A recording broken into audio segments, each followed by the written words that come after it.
Olá, graça e paz. O ministério da pregação, do ensino da palavra de Deus, ele é muito interessante, é uma aventura e tanto. É um crescimento muito grande para quem se aventura nesse projeto de vida. Algumas vezes a gente tem dificuldades em escolher qual é o assunto, qual é o livro que vamos ensinar, que vamos expor. Quando escolhemos a pregação tópica, essa batalha é um pouco mais intensa e mais difícil e corremos grandes perigos. Mas quando escolhemos então a exposição bíblica, isto é, pegarmos um livro bíblico e expormos do primeiro até o último versículo, dentro do seu contexto, dentro do seu panorama histórico, isso facilita por um lado, porque nós sabemos o que vamos pregar a cada encontro, mas também algumas vezes nós encontramos textos que ficamos pensando e muitas vezes temos até o desejo de pularmos alguns textos, porque ou vai de encontro com a vida do próprio pregador, ou é algum texto difícil de expor, ou algum texto assim que pode ir de encontro aos ouvintes e essas pessoas podem, nós pensamos até que podem ficar magoadas ou não. E algumas vezes nós encontramos textos que parece que não tem um significado, uma importância grande para o momento que nós estamos vivendo ou para as pessoas que vão ouvir. Esse Salmo 38, ele tem essa conotação. Quando nós vamos direto para ele, quando vamos pelo primeiro contato que temos com ele, nós ficamos um pouco encabulados e tentamos verificar se realmente tem uma certa importância para nós ou não. Nós estamos estudando o livro de Salmos e o último estudo que tivemos foi o Salmo número 37. Lá Davi dá várias dicas de como nós podemos proteger o nosso coração em situações revoltantes. Há o grande perigo de quando situações revoltantes que nos revoltam, que nos deixam indignados, nos levarem a cometer erros piores do que aqueles cometidos pelas pessoas que estão contra nós. Então, Davi dá uma dica muito grande que nas situações revoltantes nós temos que guardar o nosso coração. E em resumo, o conselho de Davi é: confie no Senhor e faça o bem, não faça o mal. E você viverá seguro na terra e prosperará. Isto é, você não vai ser igual às pessoas que estão criando situações revoltantes, mas Deus vai manter você em comunhão com Ele e no lugar que Deus é adorado. O Salmo 38, ele vai falar para nós da intensidade do pecado na vida de quem abre brechas para ele. E ele vai falar sobre essa colheita desoladora. Eu me lembro quando fala de colheita, quando o primeiro pecado entrou na humanidade ali com Adão e Eva, um dos castigos, uma das punições, uma das colheitas que aconteceu para Adão e Eva foi trabalhar com o suor e a terra a partir de então não facilitaria nada para eles. E no meio de espinhos e abrolhos eles teriam que conviver e sobreviver. E no Salmo 38 tem um versículo que Davi fala: minha culpa me sufoca, é um fardo pesado e insuportável. Davi estava colhendo uma situação muito desesperadora, desanimadora, que merecia até piedade. Agora, por que Davi, o rei de Israel, que tinha conquistado as 12 tribos, num palácio, com todas as melhores comidas, as melhores roupas, o melhor conforto, está passando por uma situação assim? Antes da gente entrar nesse estudo, nós temos que ter algumas ideias importantes, porque quando vamos falar de colheita, estamos falando de sofrimento, de peso. É o que Davi fala: minha culpa me sufoca, é um fardo pesado e insuportável. Em resumo, Davi estava passando por um grande sofrimento. E todos nós estamos sujeitos a sofrimento, perseguições, situações revoltantes. Então, antes da gente entrar nesse salmo, nós temos que entender algumas verdades. Nem todo sofrimento vem por causa do pecado. O próprio Jesus nos alentou e nos encorajou e deixou bem claro para nós, dizendo que no mundo nós, os discípulos, os apóstolos e todos aqueles que seguem Jesus terão aflições. Tendem bom ânimo, bom ânimo, eu venci o mundo. Jesus não fez alguma mágica para que os sofrimentos não acontecessem na vida dele. Pelo contrário, ele enfrentou e foi até o fim, enfrentando de frente todo o sofrimento, inclusive da cruz e as consequências espirituais do julgamento e da ira de Deus sobre ele na cruz. Mas ele venceu. Ele aguentou com firmeza e fidelidade a Deus todas aquelas situações revoltantes, protegeu seu coração para que não pecasse contra Deus. Então, em primeiro lugar, nós aprendemos isso através do livro de Jó, que nem todo sofrimento vem por causa do pecado. Há sempre prazer no plantio do pecado. Toda vez que... Por isso que o pecado é atraente. O pecado nos atrai porque ele tem um sabor, ele tem um cheiro, ele tem alguns apetites que afetam todas as nossas necessidades lícitas, mas para que a gente desfrute do pecado de forma ilícita. Então ele é atraente. Ele, através de todos os nossos sentidos, o pecado vai nos aproximar.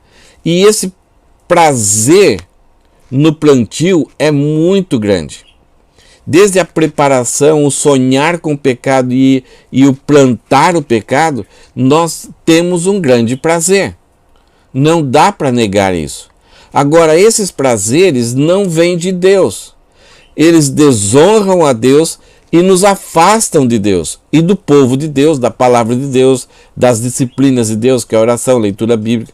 Então eles nos afastam, eles não vêm de Deus, eles desonram a Deus e nos afastam de Deus. São prazeres impermanentes. O que isso significa? Eles são prazeres muito transitórios, você só desfruta naquele momento.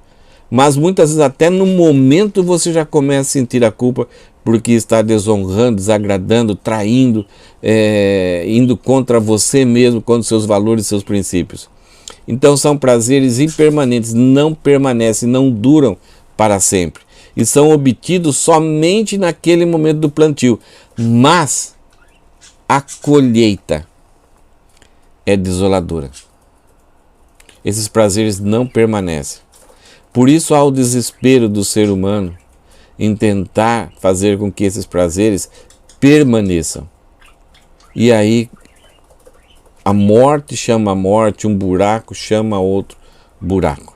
E o homem entra num espiral para baixo de culpa, de estresse, de mentira, de cobiça. Então a vida passa a ser uma desolação total. A colheita é desoladora. E o Salmo 38 ele vai falar um pouco a respeito disso. A desoladora colheita psicossomática do plantio prazeroso do pecado. Eu sei, você deve estar achando que a gente está ficando um pouquinho louco. Não, o pecado é assim mesmo. Quando falamos do pecado é muito complicado falar sobre ele. E essa frase aqui, complicada, usando palavras um pouco difíceis que os conselheiros usam, tal, é a ideia da desoladora colheita. O que é? Uma colheita onde você não lucra com nada, só tem prejuízo, só tem devastação. Isso é, você plantou alguma coisa boa, bonita, que parecia que era muito prazerosa, mas você recebe e você tem que colher sobre você, não dá para escapar, é os seus frutos, é a sua recompensa. Algo desoladora. Agora, onde que essa colheita vai afetar? Vai afetar a área psicossomática, isto é, o que significa essa palavra estranha? Vai afetar tanto a nossa parte imaterial, as emoções, a nossa alma, o nosso espírito, mas também afetar o nosso corpo. Não dá para escapar disso. Agora, é a colheita desoladora psicossomática que você recebe por causa do plantio que foi prazeroso do pecado. Então esse salmo fala isso. Davi vai mostrar para nós então como foi a colheita dolorosa, a colheita desoladora que foi psicossomática, afetou a sua mente, a sua alma, o seu espírito, seus relacionamentos, afetou muito o seu corpo, por causa que ele plantou o pecado e prazerosa. Ele teve um prazer na hora do plantio do pecado, mas a colheita foi desoladora. Vamos olhar esses salmos e vamos ver como Davi enfrenta essa colheita. Uma coisa interessante aqui é que Davi, ele faz algo que muitos de nós não fazemos. Quando ele enfrentou essa colheita desoladora, ele conseguiu enxergar que Deus ainda era o seu Deus, que Deus ainda podia ser o seu Salvador. E ele então não acelerou o processo de piorar mais ainda a situação. Então ele tenta dar um basta nisso e vai até Deus e ouve a Deus e encontra os ouvidos de Deus atento ao seu coração arrependido, contrito e pedindo perdão. Esse é o objetivo de Davi ao escrever esse salmo. Quando nós entrarmos, quando não ouvirmos os conselhos, quando virarmos as costas para Deus e plantarmos o nosso pecado com muito prazer e depois vir a colheita desoladora, não devemos nos afastar em Deus. Devemos procurar o arrependimento, a confissão, voltar-se para Deus. Ele estará ouvindo, pronto para nos perdoar e nos corrigir e trazer de volta a saúde, tanto espiritual como mental, ou física também. É isso que Davi faz no versículo 1. Ele começa orando: ó Senhor, não me repreendas em tua ira. Davi não tentou jogar a culpa sobre as outras pessoas, sobre as outras circunstâncias. Ele sabia, nesse caso aqui, Davi sabia exatamente que ele estava passando essa colheita desoladora por causa do seu pecado e, consequentemente, tudo que ele estava passando vinha de Deus, era a ira de Deus sobre ele. Por isso que eu disse no início, nem todo sofrimento provém do pecado. Mas nesse caso, Davi sabia exatamente que ele estava passando aquilo tudo por causa do pecado dele. Num certo sentido, nós algumas vezes podemos olhar para algumas pessoas e dizer: puxa, a pessoa está passando por isso também, olha a vida que ela levou, olha as atitudes dela. Mas no caso, por exemplo, de Jó, Jó começou a passar tragédia atrás de tragédia. Os amigos vieram de longe, ficaram 7 dias ao lado de Jó, calados, tentando entender. Depois eles começaram a discursar e debater com Jó, tentando entender por que Jó estava passando por aquilo. Porque aquele sofrimento não vinha por causa de um pecado específico, de uma vida desregrada. Pelo contrário, Jó procurava agradar a Deus em tudo. Mas aqui, nesse caso, Davi sabia que tudo aquilo que ele estava passando vinha de Deus. Deus era o autor. Deus estava irado com ele porque ele plantou um pecado com prazer. E agora estava colhendo dolorosamente os efeitos desse pecado. Então ele volta-se para Deus. Ó Senhor, não me repreenda em tua ira, nem me disciplines em tua fúria. Ele sabe que se ele não resolver esse problema, cada dia mais a fúria, a ira de Deus vai aumentar e cada dia vai ser pior ainda. Então Davi toma providência para que isso pare. E a forma de parar é arrependimento, contrição e confissão.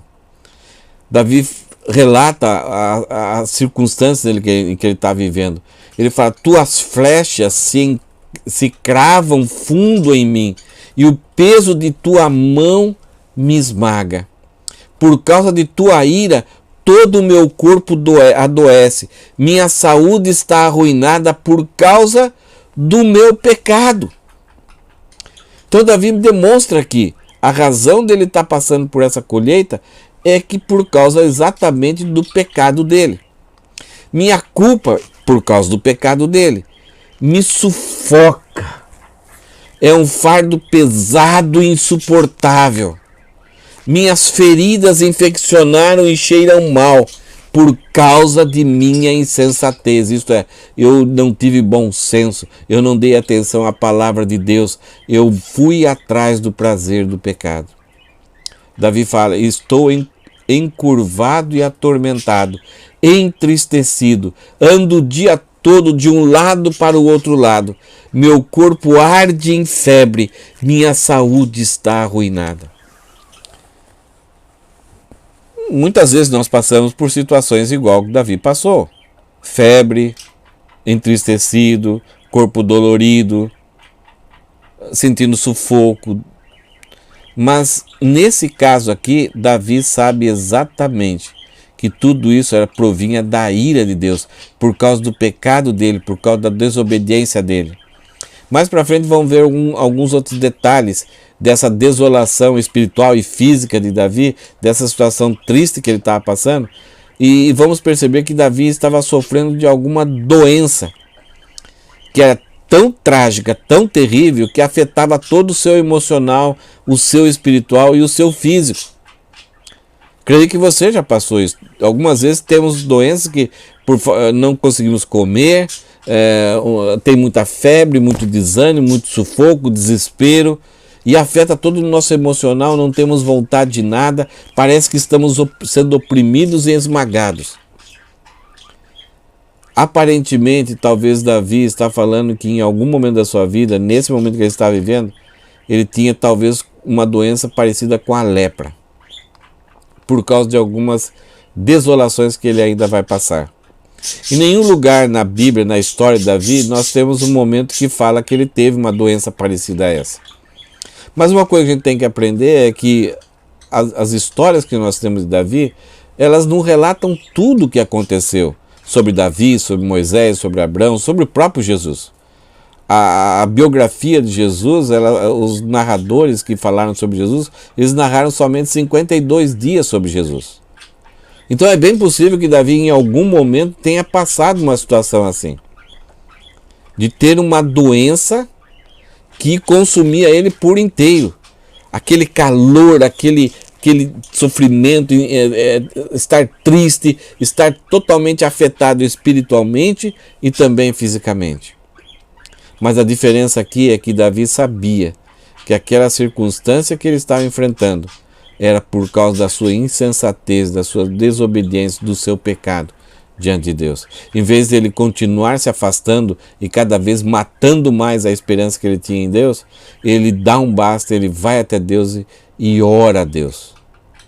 Ele revela para nós então que o espírito que tinha nele ainda levou ele a voltar-se a pensar em Deus e a entender aquela realidade. Além de uma desolação espiritual e física, Davi teve uma desolação de estar sem esperança. Veja o que ele fala aqui: estou exausto e abatido. Meus gemidos vêm de um coração angustiado. Tu conheces meus desejos, Senhor, e ouve cada um dos meus suspiros. Meu coração bate depressa, minhas forças se esvaem e a luz de meus olhos se apaga. Davi mostra aqui essa exaustão e estar abatido, coração angustiado, e ele fala que Deus, é possível até Deus ouvir de tão longe, mesmo que ele esteja longe, ouvir os suspiros do coração dele. O coração batia depressa, medo, angústia, e as forças já não existem, parece que ele está quase ao fim da sua vida. E a luz dos olhos se apaga, não somente já não conseguia enxergar, não tem uma visão, mas a ideia aqui é que a esperança dele já não tem mais.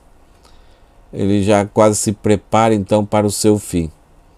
Ele estava colhendo momentos em que nós perdemos a esperança.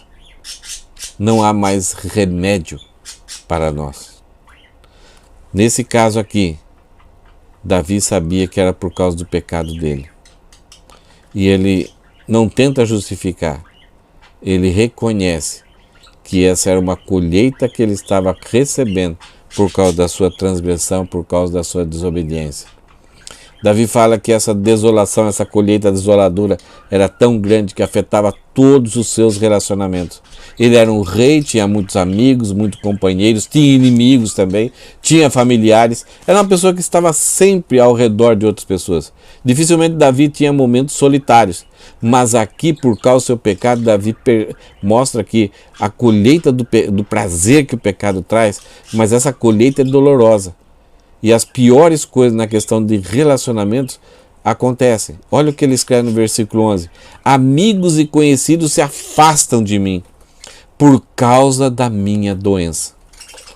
Agora nós sabemos que a doença, Davi reconheceu que era derivada do pecado. Não é uma doença só em si. A doença era uma colheita.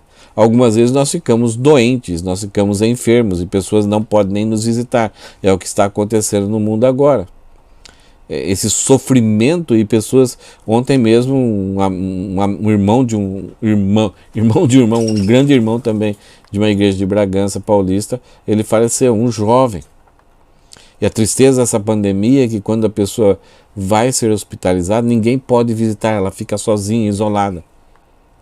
E essa doença que nós estamos enfrentando no mundo todo, não é por culpa do pecado da pessoa diretamente. Mas Davi não, ele sabia que aquela situação que ele estava vivendo era por causa do pecado dele. E ele fala, não somente amigos e conhecidos, mas até a minha família se mantém distante.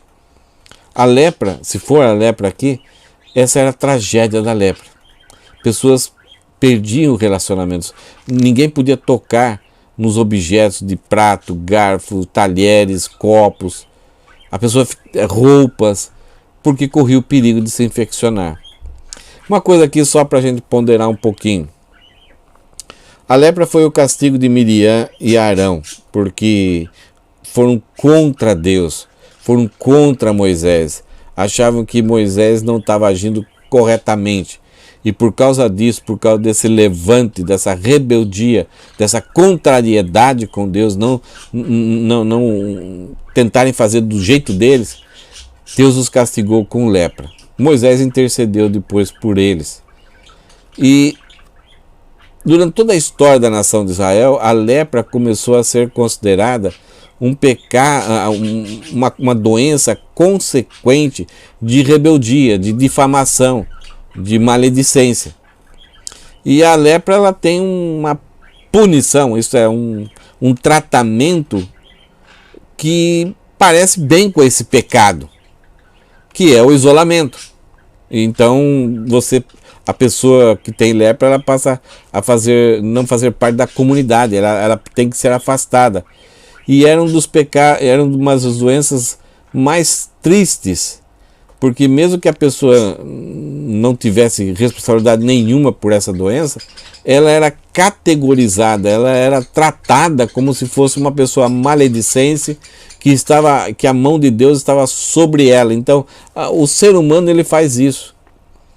Então, se você, por acidente, pegar uma doença aí que é relacionada a algum pecado, então logo as pessoas vão começar a julgar você dessa forma. Então, quando Jesus Cristo veio, naquela época, havia muitos leprosos. Eles viviam fora da comunidade da nação de Israel, das cidades. E quando Jesus Cristo vai até esses leprosos e cura, e manda eles fazerem a checagem com os sacerdotes, porque os sacerdotes tinham que autorizar, então, eles a voltarem a viver em vida, em comunidade. Então, Jesus trazia um grande alívio, uma grande salvação para essas pessoas. Não somente física, emocional, espiritual, mas também esse reconhecimento de que agora eles não está mais sobre eles, entre aspas, a ira de Deus. Então esse pecado, ou pecados parecidos com lepra, era uma desgraça muito grande na vida da pessoa. Mesmo que a pessoa tivesse sido contaminada ou pego de qualquer outra coisa, mas tinha o símbolo, tinha a notícia de que essa pessoa estava sobre a ira de Deus.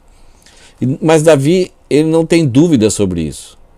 Ele sabe exatamente que o que ele está passando é por causa da sua insensatez. Não importa o tipo de doença que ele está enfrentando, se é lepra ou não, que parece ser lepra aqui. Mas ele sabe que toda essa angústia era por causa, o único responsável era ele mesmo. ele fala, além dos parentes, os amigos, conhecidos e a família se manterem distantes, Davi fala que aquela situação abria portas, criavam oportunidades para os inimigos se manifestarem. Davi fala, os meus inimigos preparam armadilhas para me matar, porque agora ficou fácil. Os que desejam meu mal tramam para me arruinar e passam um dia planejando sua traição, porque agora Davi perdeu a credibilidade, perdeu a moral. Então agora é fácil levantar maldades contra Davi. Davi fala, eu porém me faço de surdo para suas ameaças, como mudo permaneço calado diante deles, escolhi nada ouvir e nada responder. Que tristeza, quando a pessoa chega a essa situação de estar afastada dos amigos, familiares e de conhecidos e agora os inimigos são oportunistas para levantar tudo de mal contra você e você não tem nem como se defender, nem falar. Então Davi mostra aqui que parece que ele entrou numa depressão violenta, profunda, onde a culpa dominava o coração dele. Ele fala assim, eu me fiz de surdo para as suas ameaças. Agora não importa mais nada. Como mudo permaneço calado diante deles. Escolhi nada ouvir e nada responder. O que dá para fazer? Que desespero profundo, que desolação, que colheita dolorosa Davi está tendo. Ele fala que, então, para nós que essa colheita dolorosa não existe esperança, a não ser que haja confissão. A primeira carta de João, capítulo 1, fala assim, se nós confessarmos nossos pecados, Ele é fiel e justo para nos perdoar de toda iniquidade. A palavra confissão em português traz a ideia de nós falarmos. Mas essa palavra é uma palavra usada em tribunal, em cartório, em prefeitura. É a palavra homologar. Não é somente falar, mas é falar que aquilo que você fez, que é errado, é contra Deus, e o autor daquilo é você, não é os outros. Não é somente uma confissão auricular. Eu confessei, eu falei que fui eu e pronto, acabou. Não, tem que falar que aquilo que você... Isto é concordar, homologar. Isto é, o que eu fiz é errado, é contra o padrão de Deus, eu estou errado, isso ofendeu a Deus, isso ofendeu as pessoas. Então, confessar é muito mais do que simplesmente falar. E aí Davi fala no versículo 15, pois espero por ti, ó Senhor, responde por mim, Senhor meu Deus. Esse é um grande perigo quando nós estamos doentes, enfermos e numa colheita desoladora. Achamos que muitas vezes os nossos laços, a nossa aliança com Deus se quebrou. E Davi ele não deixa com que o seu coração pense dessa forma. Ele ainda trata Deus como seu Deus. Isto é, o status que ele tinha com Deus não foi quebrado, mas a comunhão foi. A comunhão foi afetada, mas Deus ainda é o seu Deus, e ele fala, pois espero por ti, ó Deus, ó Senhor, responde por mim, Senhor meu Deus. E ele sabe que a oração é o único meio de chegar até Deus, e Deus está com os ouvidos abertos para o contrito. Davi fala, orei, não deixes que meus inimigos zombem de mim, nem que se divirtam com minha queda. Estou à beira de um colapso. Isto é, Davi não está simplesmente querendo que Deus não proíba os inimigos, mas ele pede para que Deus restaure a vida dele, para que ele não chegue a essa situação. Estou à beira de um colapso, quando tudo vai falhar, sua mente, o seu corpo, o seu espírito. Enfrento dor constante. Versículo 18. Confesso, porém, minha culpa. Sinto profundo lamento do que fiz. Davi começa com a ira de Deus sobre ele por causa que ele foi insensato. E ele entende que tudo aquilo que tinha acontecido, essa doença difícil, esses sofrimentos difíceis, foi para Deus trazer ele ao versículo 18. para que o seu coração reconhecesse que ele tinha cometido. Ele já fez isso, ele já falou do que ele tinha feito, reconheceu que a doença, que era tudo proveniente de Deus, mas aqui ele fala, então eu confesso, porém, a minha culpa. Não racionalizou, não explicou, não falou que foi um deslize, não, eu sou o autor. Então confesso, porém, minha culpa, sinto profundo lamento do que fiz. Eu sinto que esse pecado é totalmente contra o caráter de Deus, a quem Ele é, o meu Deus, o meu Senhor. Então, a desolação, a colheita desoladora, ela necessita de confissão. A ideia de confissão aqui é a ideia de reconhecer arrependimento, contrição, sentir a dor do pecado e não chegar todo assim justificando, é por causa dos outros, mas olha a situação, eu não aguentei, mas tem que ser assim mesmo. Não, Davi não explicou as razões do ambiente, ele simplesmente chegou para Deus confessando, reconhecendo, contrito. Algumas vezes, quando chegamos à situação de Davi, nós achamos que se melhorarmos a nossa frequência, as nossas contribuições, os nossos rituais, os nossos sacrifícios, as coisas vão se resolver. Não. Só existe um sacrifício que pode resolver a nossa situação, e ele foi feito há mais de 2000 anos, lá na cruz. Davi então está confessando a culpa porque ele sabe que Deus é o único que pode aliviar a culpa. Não são os seus rituais, as suas ofertas, os seus gestos religiosos. Mas ele sabe que ele tem que tratar com uma pessoa e não com uma religião. Ele tem que tratar com Deus. E a desolação, a colheita dolorosa, ela exige um remidor, um redentor, alguém que paga o preço por causa da dívida. Davi fala assim, meus inimigos são muitos em quantidade e são também fortes. Eles me odeiam sem razão. Quando nós estamos em situação desse jeito, ninguém nos ama. Todos vão nos odiar, porque nós somos odiosos. Pagam o bem com o mal. Isto é, Davi já no passado talvez tenha feito muito bem para eles, mas agora alguns abandonaram e agora alguns aproveitam a situação para fazer maldade e criticar ainda. Os amigos de Jó é uma grande prova disso. Eles começaram a oprimir muito mais ainda a Jó. Pagam o bem com o mal e opõem-se a mim porque procuro o bem. Davi está tentando voltar-se para Deus e agora as pessoas estão criticando ele, indo contra ele. É interessante, isso acontece. Nós pecamos, temos uma colheita dolorosa e as pessoas vão nos julgar, vão nos afastar, vão não querer o nosso bem. E quando procuramos voltar, pessoas vão nos condenar. E aí, versículo 21, Davi volta-se para Deus. Não me abandone, Senhor. Não permaneças distante, meu Deus. Olha novamente aqui, Davi lutando com o seu coração e sabendo que o status que ele tinha com Deus, ser filho de Deus, ser servo de Deus, não foi quebrado. Deus não deixou de ser Deus dele. E por isso, no versículo 22, Davi clama, vem depressa me ajudar, ó Senhor, meu Salvador.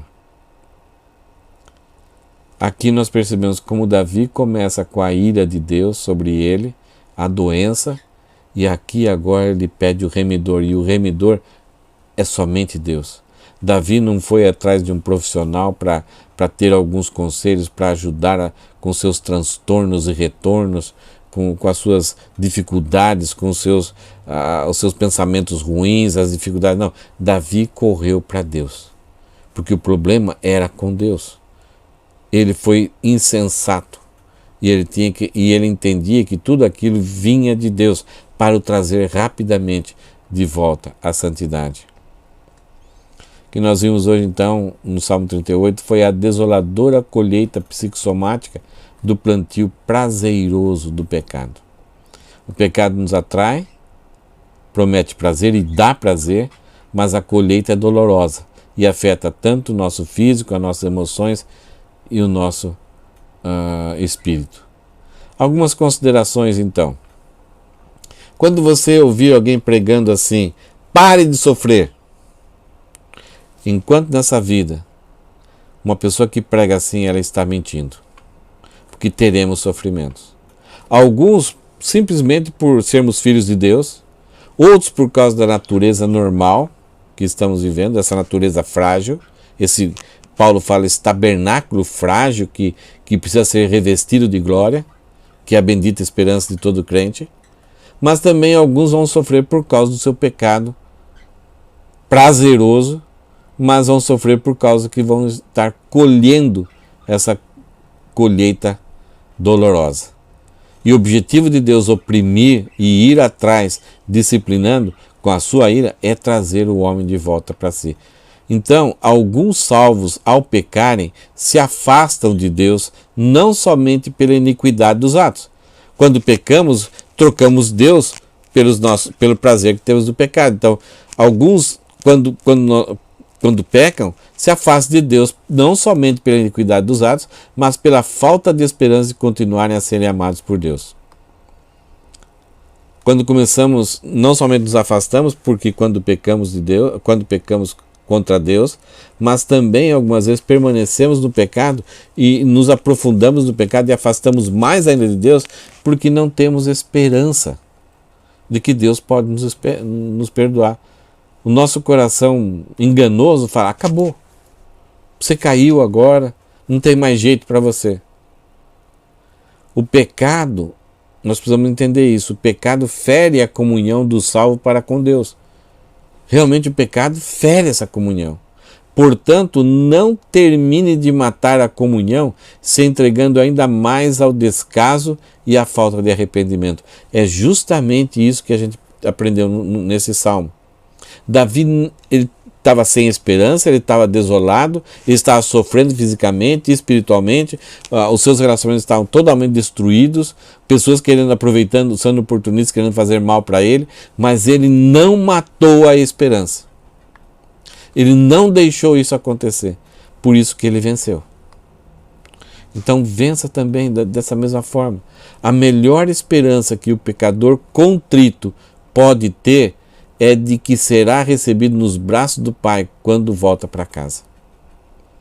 Isso aqui é quase o retrato do filho pródigo, que pediu toda a herança para o seu pai, gastou tudo, estava comendo a mesma comida que os porcos estavam comendo, mas depois de um tempo caiu em si. Voltarei e direi a meu pai, pequei contra os céus e a terra, faz-me de mim um dos seus trabalhadores. Coração realmente arrependido e reconhecendo a falha. Deus está sempre pronto a perdoar o pecador arrependido, mas através de um coração contrito, através de um coração genuinamente arrependido. Não dá para enganar a Deus. Podemos enganar as outras pessoas, podemos mudar as nossas roupas, mudar a nossa fala, o penteado, as nossas atitudes, e as pessoas podem pensar que estamos realmente arrependidos, mas Deus sabe lá no fundo. Então Deus não está preocupado, isso daí vai ser resultado depois. Deus está preocupado de um coração que volta-se para Ele em contrição e reconhecendo que o seu Filho foi levado para a cruz por causa dos nossos pecados. Portanto, devemos abandonar o pecado e buscar o Senhor. Em Jesus a esperança do salvo nunca se acaba. Porque Jesus não vai morrer no futuro por causa do nosso pecado. Ele já morreu. Já foi garantido. E ele mesmo diz lá na cruz, está consumado. Ele atraiu a todos quando subiu naquele madeiro. Então, quando eu peco, a disciplina de Deus vem sobre mim. E eu endureço mais o meu coração e começo a pensar e falar que Deus não vai me perdoar, você não acredita que Deus pode te perdoar, você está indo novamente contra aquilo que Deus fez com Jesus na cruz. Porque o próprio João, quando escreveu, né, se confessarmos nosso pecado a Ele é fiel e justo para nos perdoar de todo pecado, ele fala que o sangue de Jesus perdoa-nos de toda iniquidade. Portanto, abandone o pecado e busque o Senhor. Em Jesus, a esperança do salvo nunca se acaba. O Filho de Deus nunca terá seu status quebrado, mas pode afetar a sua comunhão. E quando isso afetar e a disciplina de Deus vier sobre você, o Espírito Santo te incomodar, te trazer incômodo, volte-se para Deus, você vai sempre encontrar perdão. Volte contrito, acerte o que tem que acertar. Aquele que semeia o pecado com prazer, desfrutará da colheita desoladora. Essa é a regra. Esse é o engano. O pecado antes, não vai acontecer nada, você vai ter controle, você vai esconder, ninguém vai saber, mas a colheita virá. Agora uma coisa interessante a respeito de semeadura. No Salmo 126 fala também sobre semear. O pecado a gente semeia com prazer e a colheita é dolorosa. Mas aqueles que servem a Deus e vivem em santidade de Deus, vivem em comunhão com Deus, batalham contra o pecado, lutam, resistem. Vejam aqui, Salmo 126, versículos 5 e 6. Os que semeiam a palavra com lágrimas, colherão com gritos de alegria. Choram enquanto lançam as sementes, mas cantam quando voltam com a colheita. Enquanto o pecado traz muita alegria na hora que você está plantando, a colheita é desoladora. Mas quem serve a Deus, quem obedece a Deus, quem vive em santidade com Deus, quem luta contra o pecado e ministra a palavra e serve e prega a palavra, vive a palavra, a semeadura será com lágrimas, mas as colheitas com gritos de alegria. Essas pessoas choram enquanto lançam as sementes, mas cantam quando voltam com a colheita. Que vida, que estilo de vida nós queremos viver? Pessoas que têm prazer no plantio, mas a colheita é dolorosa? Ou pessoas que sofrem, lutam para plantar, até choram, mas depois terão gritos de alegria e voltarão com a colheita? Nós temos que escolher, nós temos que decidir. Essa é a lei da semeadura. Lá em Minas Gerais o pessoal fala, né? Quem planta, colhe. Tem algumas coisas que não dá para evitar, mas nós podemos evitar e podemos resolver. E Deus tem essa esperança, tanto para evitarmos o prazer do pecado, mas também, se cairmos em pecado, não matarmos a esperança. Deus está pronto para nos receber de volta em comunhão com Ele. É o que Ele quer. Que Deus te abençoe. Que Deus faça resplandecer a sua glória no seu rosto e o seu rosto sobre nós. Que possamos ver os nossos olhos e temos a luz dos nossos olhos. Davi falou que o pecado tinha tirado o brilho, a luz dos olhos dele. E que a luz da palavra de Deus possa estar brilhando sempre e possamos ter energia, força para enfrentarmos essas lutas que estamos enfrentando num mundo que jaz no maligno. Que Deus te dê força, que Deus te encoraje, que dê ânimo, te fortaleça e enxugue as suas lágrimas enquanto você está plantando a palavra de Deus e tentando viver a palavra de Deus. Que Deus te abençoe.